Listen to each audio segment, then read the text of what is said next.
We are thrilled to welcome back to the show Morgan Coghill, former Lake County candidate, and he's the founder of the Northern Illinois Progressives. And I want to learn so much more about this. I feel like I'm in Northern. Is Chicago considered Northern Illinois, Morgan? Absolutely, 100%. Excellent. Then I shall join you. How do I sign up? What do we do? What are we doing? What's the call to action? Our call to action is we're going to push all of our Democratic candidates and elected officials to the left as far as they can go and even further than they want to go. And we've had massive success doing it, and we're going to keep doing it on Lake County and beyond. But we're just getting started here. That sounds really exciting. So tell me about this, because I know that a lot of you, so I ran for office in 2020 and I went right into the pandemic, but I kept something going called Neighbor Patti, which we amplified stories about small business owners. We were doing a podcast. I continue to volunteer at the Jefferson Park Sunday Market, because running for office, for those who just get in and get out, who are like, yeah, I guess I didn't win. That didn't work out. I'll just crawl away. That's essentially what you guys are all you're all saying. We're here to fight. I've seen guys like Dylan Blaha and Kevin Ryan, to name a couple. So tell us a little bit about... Two of my buddies. There you go. Well, Dylan just wrote a piece that I found fascinating about... I mean, I think that like Rich Miller and Capital Facts is so inside baseball, but that people need to know about how much power this guy has had. When you guys talk about like pushing people farther to the left, that also means not being beholden to somebody who might blog about legislation that you pass, right? Exactly. And so we've been pushing people so far that one of the Lake County board members decided to take over an indivisible group because they gave me money during the campaign because I was primarying Schneider. She just she had founded it and took it back over. Okay.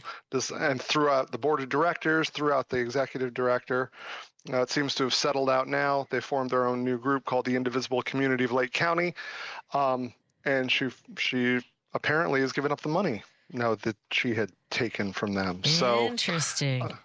So we're out here causing good trouble, and we're going to keep doing it. So tell us about some of the things, because one of the issues I know you guys have taken up is the fight for against data centers. Just being, we're seeing this over and over again in town halls, and it seems as though they target areas that they think are going to be less likely to fight back. Is that, they are. Sense? Yeah. And Grace Lake, that's what's happening in Grace Lake. In fact, tomorrow night at College of Lake County in Grace Lake, we have the Lake County Data Center Education Forum. We have experts from Wisconsin, from Illinois, to talk about the effects of these things. And we've almost sold it out. I think we have our 5 or 10 tickets left. Wow. If you look up the Lake County Data Center Opposition Coalition, I'm actually going to be emceeing it and hosting it. So please, you can either log on, or if there are tickets available, it's also acting as a fundraiser. So we'd love to see everyone there that we can get, because we are really excited. We have already, due to our pressure, moratorium on unincorporated parts of Lake County for data centers. So first victory. Second, this monstrosity they're trying to build. They'd wanted to fill in 16 acres wetlands. They've already pulled that permit. They're not going to do that due to public pressure from people like us. Yeah. And we're going to keep going forward. That's fantastic. And for the folks who were involved in your campaign, are there people who, were with you, volunteering, knocking on doors, who are also part of this organization, who just know that things are a little bit sketchy all around? Yes. Actually, the founder, I'm not the founder. The founder is Augusta Goufoy, who was on with me the last time. Yes, I remember.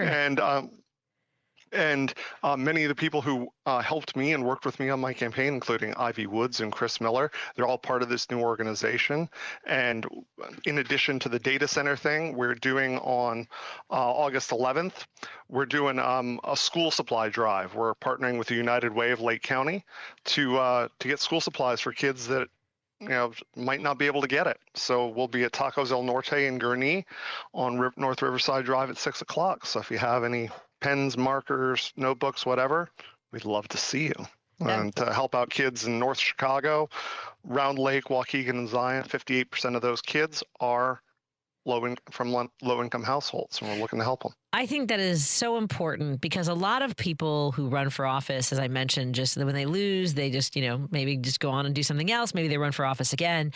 But, one of the things that people, I would say, that conservatives have done is be a part of like neighborhood organizations in ways that maybe, I'm not saying Democrats don't, but I do think, even if it's as neighborhoodly as being in the church organizations, which, I'm trying to figure out the best way to articulate this is while Democrats do a lot of grassroots activities, we need to be as intentional as you guys are being when it comes to the issues that can be impacted by policy our legislators enact, right? Exactly. And they respond to pressure. And in addition to the data center thing, the next thing on our list is flock cameras. They're everywhere. So we're leveraging our activism on data centers into trying to deflock all of Lake County. These things are everywhere. It's mass surveillance. Highland Park flock cameras were pinged to prosecute a woman from Texas who came to Illinois for an abortion. This is Big Brother stuff. So we're trying to make a difference on a local level as much as we can. As you said, a lot of people run for office and they're like, oh, well, I'm not going to do anything until next time comes around. No, my kids live here. I live here. I want them to grow up in a thriving democracy and in freedom. And if we don't defend it, no one's going to. What has been the reaction? Let's just take the legislator that you ran against, for instance. Are they open to conversations about pushing things that are important to the community, about fighting for them? They don't care. They don't care. They're in the pocket of AIPAC, big pharma, and big insurance. They don't care. They get their checks from, Brad Schneider got $31,000 from AI. He's not going to fight data centers. Right. So. And that's what I try to impress upon people is that, and I just had this conversation earlier about when I ran, like I reached out to then Representative Chris Welch about my race and the ways in which the incumbent like weaponized, not just for me, but for people in general, weaponized the trauma of rape survivors and homicide survivors. And I was like, how are you, and this is before he was speaker, how are you, one of the leaders of our party, and you have Democrats who do want to fight, who do want to do the work, who want to show up, and yet you are willing to cannibalize good Democrats. Like, Schneider should be reaching out and going, hey, that was a good race. You called me out on a lot of stuff. Let's figure out a way to work together. Like that should be the way Democrats work. It should be, but he doesn't care. Right. And, he has his own little niche and he's going to stay in there, and he doesn't want any of that sort of input. He calls himself a progressive. No, he's not. So No, go ahead. He's what? He's MAGA light. Well, and we saw some of that throughout the Chicagoland area in Illinois. When we pride ourselves on being, I think we're barely safely blue. Wouldn't you say in Illinois? I'd say we're blue. I don't think it's ever going to go red, at least in the near future. But people have started demanding, Democrats, it's not just enough to be not Donald Trump. We have to be for something. We have to be advocating for something. Medicare for all, universal pre-K, universal childcare. These are things that we want, not just, we have a 12-point plan with no details as to how to lower costs, maybe, possibly, which we'll forget about after we win the election. Oh, well, and the other thing, Joan Esposito had a guest on. She hosts the show before me, talking about disability rights and what this administration is doing in regards to essentially what it feels like to families like mine. Working towards institutionalizing our loved ones to fill as many beds as possible to make more money, because when you have, that's where all of a sudden there'll be plenty of spending for private facilities. And Illinois is already one of the worst states. We are 49th when it comes to services for the disabled.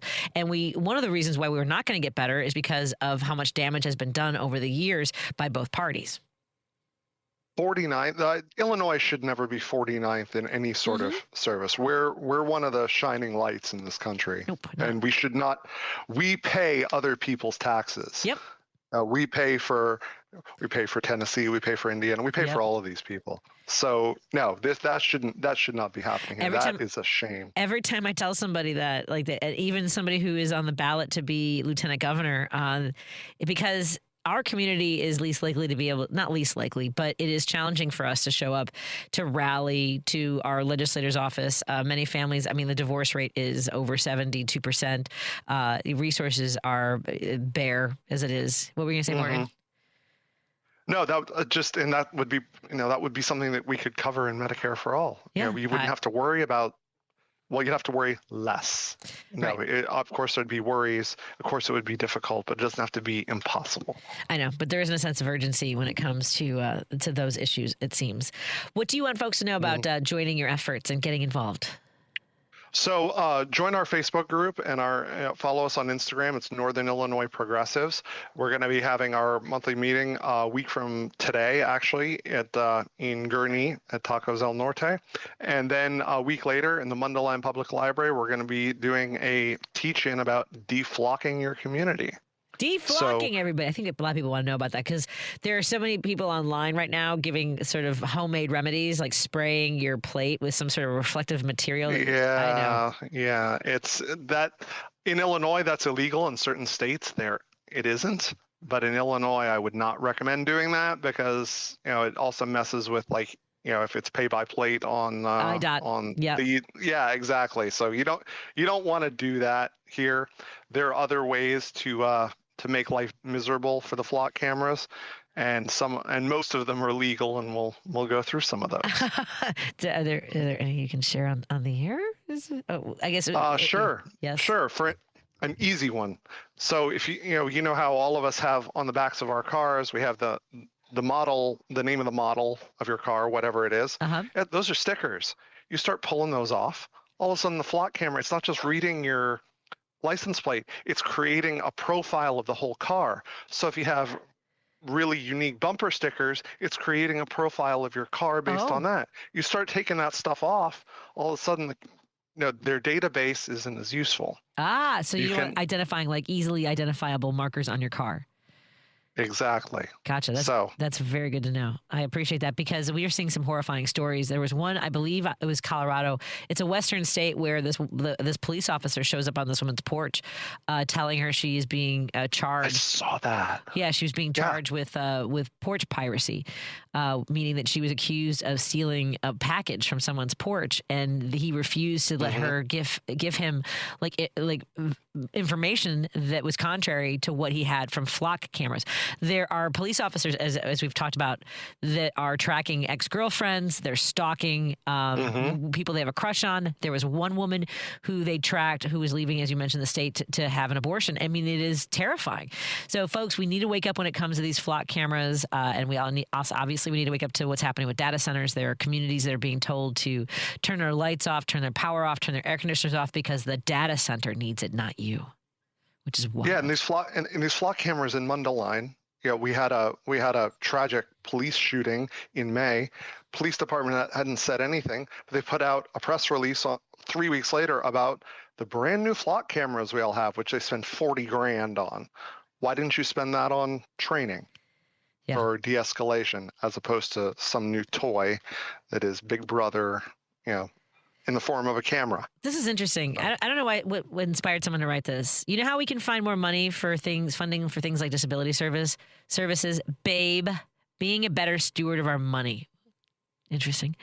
I think it's difficult for the Democratic leaders to cut waste and fraud. We're really good at raising taxes, but the last time a Democratic mayor talked about reducing headcount or refocusing spending was maybe Daley.